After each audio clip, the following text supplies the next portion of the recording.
myself that I read this fairy tale. The Palace of Night.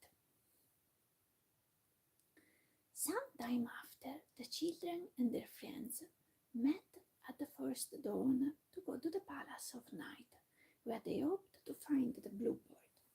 Several of the party failed to answer to their names when the roll was called. Milk, for whom any sort of excitement was bad, was speaking in a room. Water sent an excuse. She was accustomed always to travel in a bed of moss, was already half dead with fatigue, and was afraid of falling ill. As for Light, she had been on bad terms with Night since the war began, and Fire, as a relation, shared their dislike.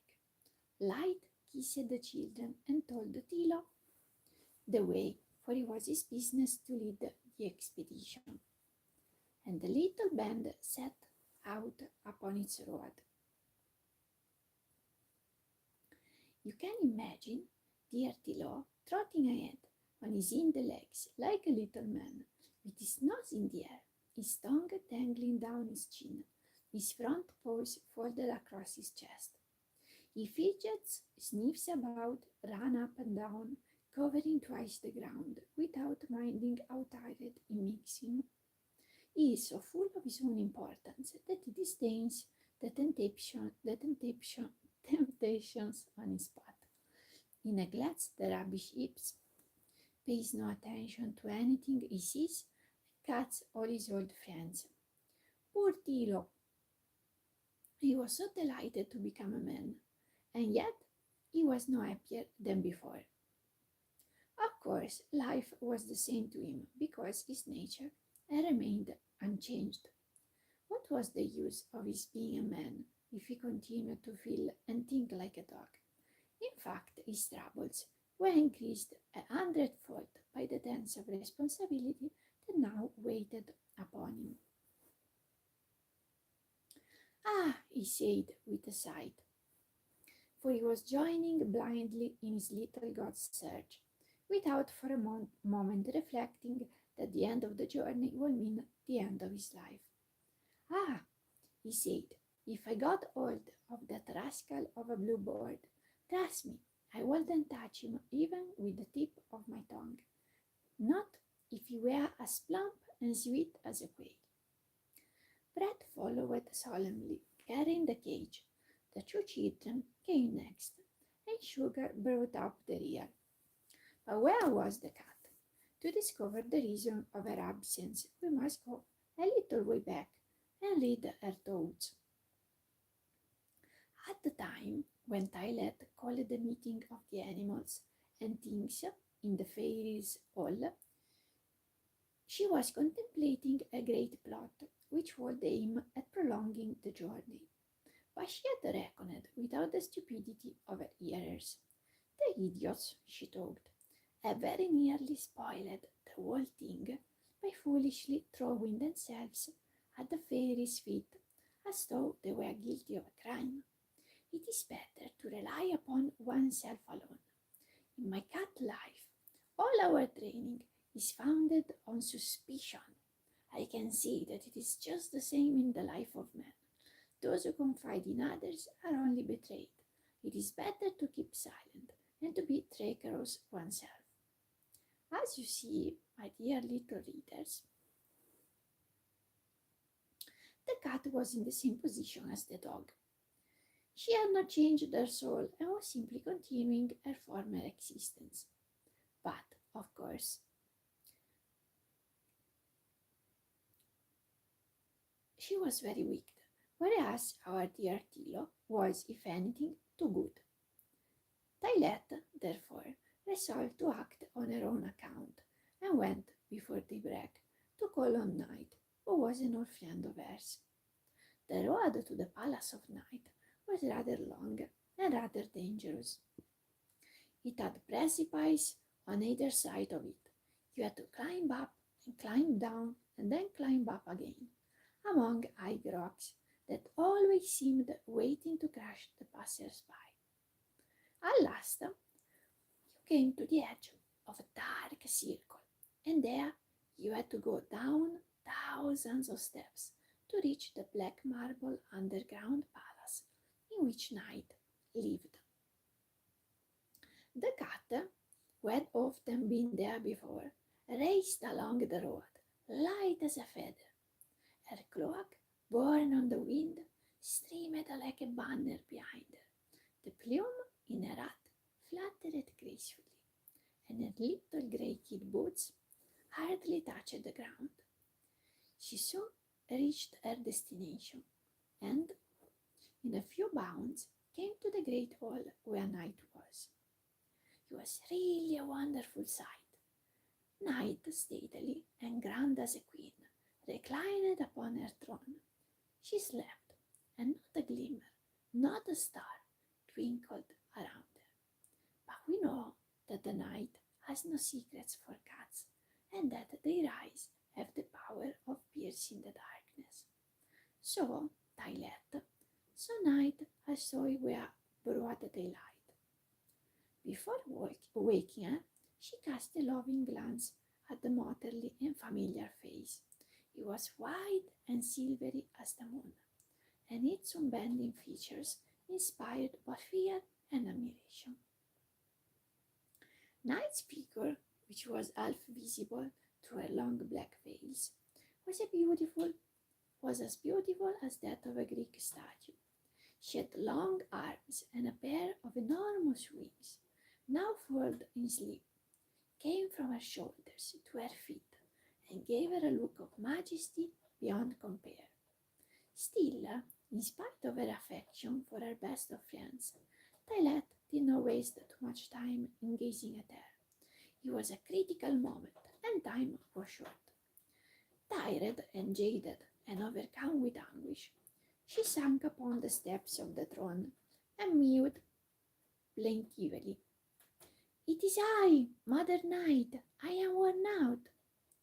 Night is of an anxious nature and easily alarmed. Her beauty, wheeled up of peace and repose, possesses the secret of silence, which life is constantly disturbing. A star shooting through the sky, a leaf falling to the ground, the hood of an owl. A mere nothing is enough to tear the black velvet pall which she spreads over the earth each evening. The cat, therefore, had not finished speaking when Night sat up, all quivering. Her immense wings beat around her, and she questioned Tylet in a trembling voice. As soon as she had learned the danger that threatened her, she began to lament her fate. What! A man's son coming to her palace, and perhaps, with the help of the magic diamond, discovering her secrets. What should she do? What would become of her? How could she defend herself? And, forgetting that she was sinning against silence, her own particular god, Night began to utter piercing screams. It was true that falling into such a commotion was hardly likely to help her find a cure for her troubles. Luckily for her, Tylet, who was accustomed to the annoyances and worries of human life, was better armed. She had worked out her plan when going ahead of the children, and she was hoping to persuade Night to adopt it. She explained this plan to her in a few words. I see only one thing for it, Mother Night. As they are children, we must give them such a fright that you will not dare to insist on opening the great door at the back of the hall, behind which the birds of the moon live, and generally the bluebird too. The secrets of the other caverns will be sure to scare them. The hope of our safety lies in the terror which you will make them feel. There was clearly no other course to take, but Night had no time to reply, for she heard a sound. Then her beautiful features contracted, her wings spread out angrily, and everything in her attitude told Tylet that Night approved of her plan. Here they are, cried the cat. The little band came marching down the steps of night's gloomy staircase. Tylo pranced bravely in front, whereas Tiltil looked around him with an anxious glance. He certainly found nothing to comfort him. It was all very magnificent, but very terrifying. Picture a huge and wonderful black marble hall of a stern and tomb-like splendor. There is no ceiling visible, and the ebony pillars that surround the amphitheater shoot up to the sky. It is only when you lift your eyes up, I yawn,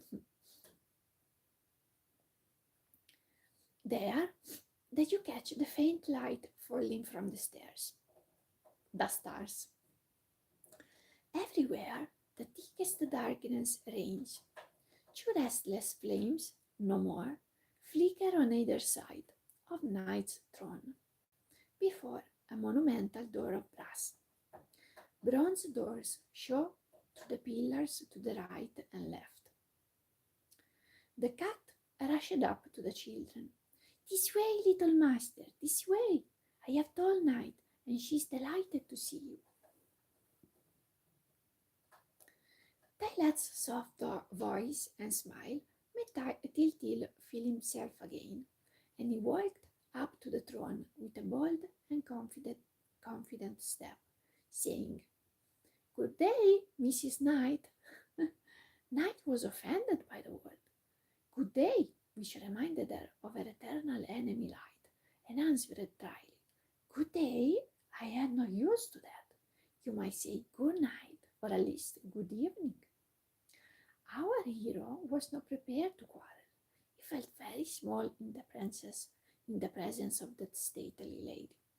He quickly begged her pardon as nicely as he could, and very gently asked her leave to look for the blue bird in her palace. "I have never seen him. He is not here," exclaimed Night, flapping her great wings to frighten the boy. But when he insisted and gave no sign of fear, she herself began to dread the diamond, which, by lightening up her darkness, would completely destroy her power. And she thought it better to pretend to yield to an impulse of generosity, and at once to point to the big key that lay on the steps of the throne. Without a moment's hesitation, Tiltil seized hold of it and ran to the first door of the hall. Everybody shook with fright. Brad's teeth chattering in his head. Sugar, who was standing some way off, moaned with mortal anguish. Mittil howled, "Where is Sugar? I want to go home." Meanwhile, Tiltil, pale and resolute, was trying to open the door, while Knight's grave voice, rising above the din, proclaimed the first danger. "It's the ghosts!" "Oh dear," thought Tiltil. "I have never seen a ghost. It must be awful." The faithful Tilo, by his side, was panting with all his might, for dogs ate anything uncanny. At last, the key grated in the lock. Silence reigned as dense and heavy as the darkness.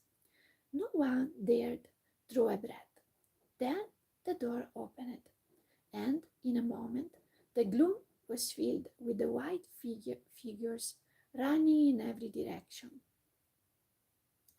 Some lengthened out right up to the sky. Others twined themselves around the pillars. Others wriggled ever so fast along the ground. They were something like men, but it was impossible to distinguish their features. The eye could not catch them. The moment you looked at them, they turned into white mist. Tiltil did his best to chase them, for Mrs. Knight kept to the plan contrived by the cat and pretended to be frightened. She had been the ghost friend for hundreds and hundreds of years, and had only to say a word to drive them in again. But she was careful to do nothing of the sort, and, flapping her wings like mad, she called upon all her gods and screamed, Drive them away! Drive them away! Help! Help! But the poor ghosts, who hardly ever come out now that man no longer believes in them, were much too happy at taking a breath of air. And had it not been that they were afraid of Tilo, who tried to bite their legs, they would never have been put back indoors. Woof! Gasped the dog when the door was shut at last. I have strong teeth, goodness knows, but chops like those I never saw before. When you bite them, you'd think their legs were made of cotton. By this time, Tiltil was making for the second door and asking, what's behind this one? Knight made a gesture as though to put him off.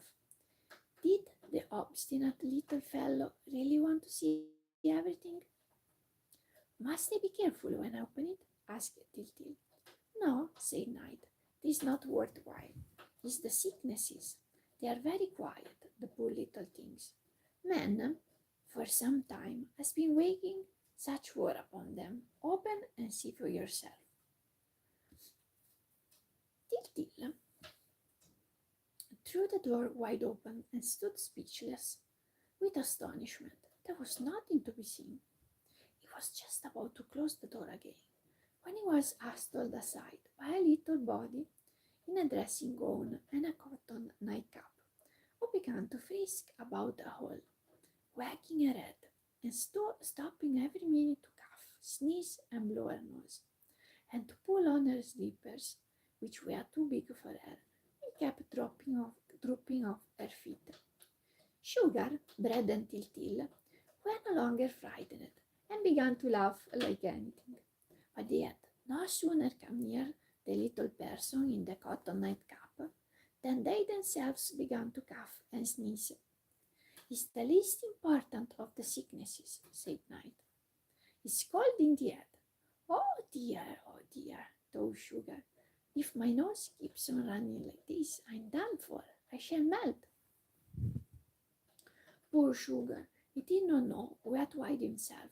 He had become very much attached to life since the journey began, for he had fallen over head and ears in love with water. And yet this love caused him the greatest worry. Miss Water was a tremendous flirt, expected a lot of attention, and was not particular with whom she mixed. But mixing too much with water was an expensive luxury, as poor Sugar found to his cost. For at every kiss he gave her, he left a bit of himself behind, until he began to tremble for his life. When he suddenly found himself attacked by cold in the head, he would have had to fly from the palace, but for the timely aid of our dear Tilo, who ran after the little minx and drove her back to her cavern, amidst the laughter of Tiltil and Mitil, who told gleefully that, I guess I lost the point, that so far the trial had not been very terrible. Okay. The boy, therefore, ran to the next door with still greater courage.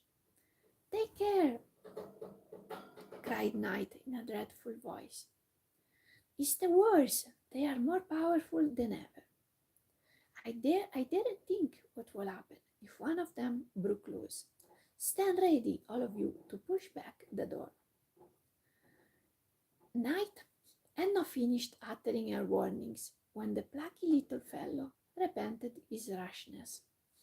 He tried in vain to shut the door which he had opened. An invincible force was pushing it from the other side. Streams of blood flowed through the cracks. Flames shot forth. Shouts, oaths, and groans mingled with the roar of cannon and the rattle of musketry. Everybody in the palace of Night was running about in wild confusion. Bread and Sugar tried to take to flight, but could not find a way out. And they now came back to Tiltil and put their shoulders to the door with despairing force. The cat pretended to be anxious, while secretly rejoicing. This may be the end of it, she said, curling her whiskers. They won't dare to go on after this. Dear Tilo made superhuman efforts to help his little master, while Mithil stood crying in a corner. At last, our hero gave a shout of triumph. Hurrah! They're giving way! Victory! The door is shut! At the same time, he dropped on the steps, utterly exhausted, tapping his forehead with his poor little hands, which shook with terror. This rumor is my hamster that tried to escape. Well, asked a knight harshly, have you had enough? Did you see them? Yes, yes, replied the little fellow, sobbing. They are hideous and awful. I don't think they have the blue board. You may be sure they haven't, answered a knight angrily. If they had, they will eat him at once. You see, there is nothing to be done. Till drew himself up proudly. I must see everything, he declared. Light said so. It's an easy thing to say, retorted the knight, when one's afraid and stays at home. Let us go to the next door, said Til resolutely. What's in here? This is where I keep the shades and the terrors. Til reflected for a minute. As far as shades go, he thought, Mrs. Knight is poking fun at me. It's more than an hour since I've seen anything but shade in this house of hers, and I shall be very glad to see daylight again. As for the terrors, if there are anything like the ghosts, we shall have another good joke. Our friend went to the door and opened it, before his companions had time to protest. For that matter, they were all sitting on the floor, exhausted with the last fright. And they looked at one another in astonishment, glad to find themselves alive after such a scare. Meanwhile, Til threw back the door and nothing came out. There's no one there, he said. Yes, there is. Yes, there is. Look out, said Knight, who was still shamming fright. She was simply furious.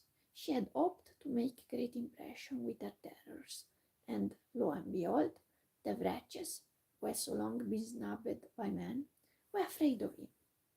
She encouraged them with kind words and succeeded in coaxing out a few tall figures covered with grey veils. They began to run all around the hall until, hearing the children laugh, they were seized with fear and rushed indoors again. The attempt had failed as far as night was concerned, and the dread hour was about to strike. Already, Til was moving towards the big door at the end of the hall. A few last words took place between them. Do not open that one, said Knight in awestruck tones. Why not? Because it's not allowed. Then it's here that the blue board is hidden. Go no farther. Do not tempt fate. Do not open the door. Why? Again asked Til obstinately. Thereupon, Knight, irritated by his persistency, flew into a rage, hurled the most terrible threats at him, and ended by saying, No one of those who have opened it were it but by a hair's breadth has ever returned alive to the light of day. It means certain death, and all the horrors, all the terrors, all the fears of which men speak on earth are as nothing compared with those which await you if you insist on touching the door. Don't do it, master dear, said Brad, with chattering teeth. Don't do it. Take pity on us. I implore you on my knees. You are sacrificing the lives of all of us, mewed the cat. I won't. I shan't, sobbed Mitty. Pity, pity, whined Sugar, bringing his fingers. All of them were weeping and crying, all of them crowded around the Til. The Artilo alone, who respected his little master's wishes, dared not speak a word, though he fully believed that his last hour had come.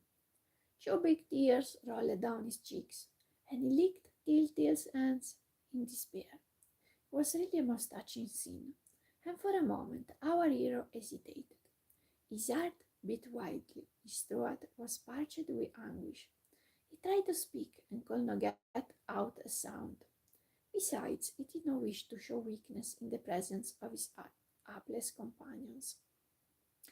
If I have not the strength to fulfill my task, he said to himself, who will fulfill it?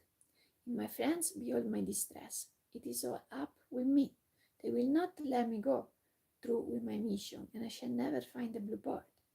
At this thought, the boy's heart leaped within his breast, and all his generous nature rose in rebellion.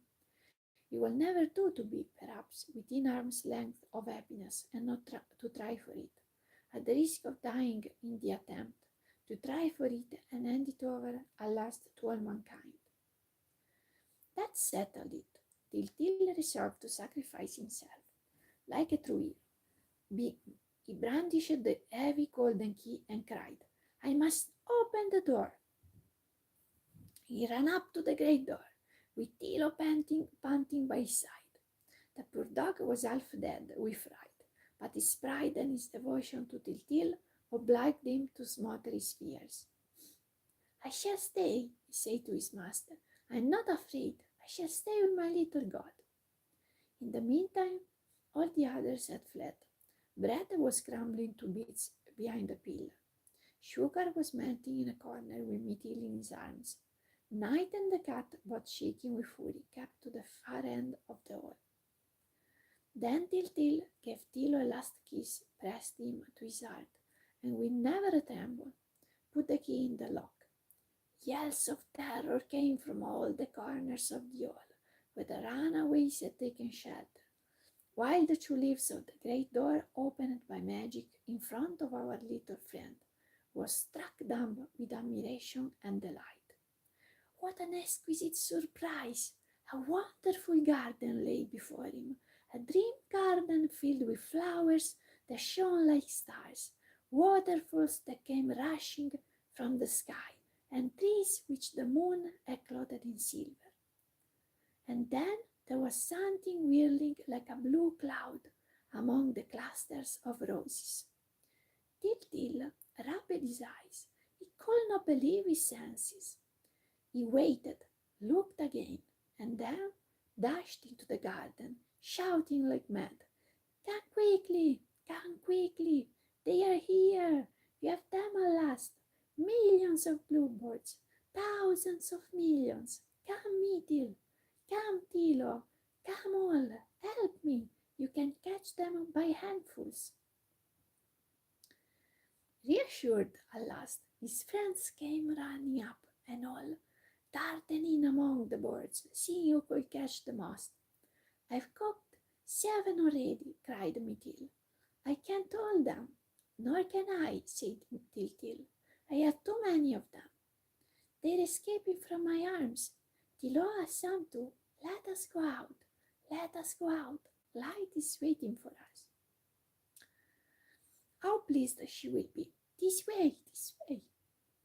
And they all danced and scampered away in their glee, singing songs of triumph as they went. Night and the cat, who had not shared in the general rejoicing, crept back anxiously to the great door.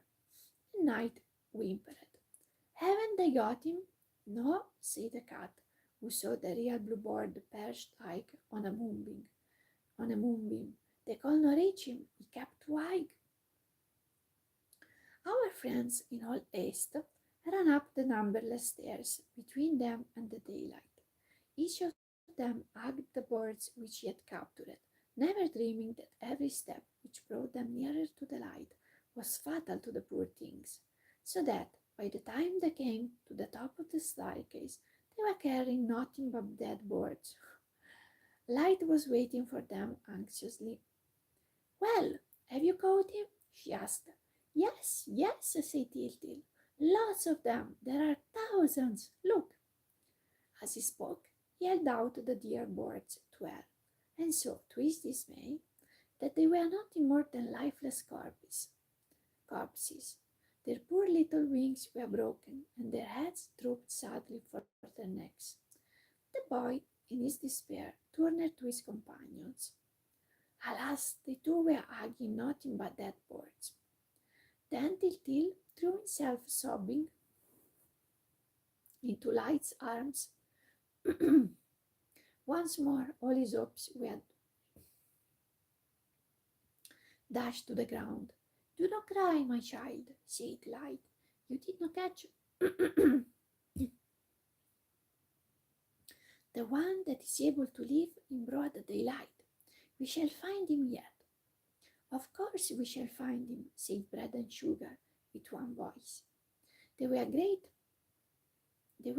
both of them, but they wanted to console the boy. As for Friend Tilo, he was so much put out that he forgot his dignity for a moment, and, looking at the dead birds, exclaimed, "Are they good to eat, I wonder?" The party set out to walk back and sleep in the Temple of Light. It was a melancholy journey. All regretted the peace of home and felt inclined to blame Tiltil for his want of caution. Sugar edged up to Bread and whispered in his ear, "Don't you think, Mr. Chairman, that all this excitement is very useless?" And Bread, who felt flattered at receiving so much attention, answered pompously, "Never you fear, my dear fellow. I shall put all this right.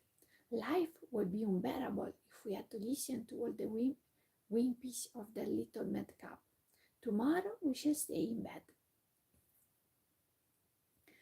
They forgot that, but for the boy at whom they were sneering, they would never have been alive at all, and that, if he had suddenly told Bread that he must go back to his pan to be eaten, and Sugar that he was to be cut into small lumps to sweeten Daddy's tea coffee, and Mammy Till's syrups, they would have thrown themselves at their benefactor's feet and begged for mercy. In fact, they were incapable of appreciating their good luck until they were brought face to face with bad. Poor things, the fiery balloon, when making them a present of their human life, ought to have thrown in a little wisdom. They were not so much to blame. Of course, they were only following man's example. Given the power of speaking, they jabbered, knowing how to judge. They condemned, able to feel, they complained. They had hearts, which increased their sense of fear, without adding to their happiness. As to their brains, which could easily have arranged all the rest, they made so little of them that they had already grown quite rusty. And if you could have opened their heads and looked at the works of their life inside, you would have seen the poor brains, which were their most precious possession, jumping about at every movement they made, and rattling in their empty skulls like dry peas in a pot. Fortunately, Light, thanks to a wonderful insight, knew all about their state of mind. She determined, therefore, to employ the elements and things no more than she was obliged to. They are useful, she thought, to feed the children and amuse them on the way, but they must have no further share in the trials, because they have neither courage nor conviction. Meanwhile, the party walked on, the road widened out, and became resplendent, and, at the end, the temple of light stood on a crystal height, shedding its beams around. The tired children made the dog carry them pick-a-back by turns, and they were almost asleep when they reached the shining steps. Chapter 5: The Kingdom of the Future.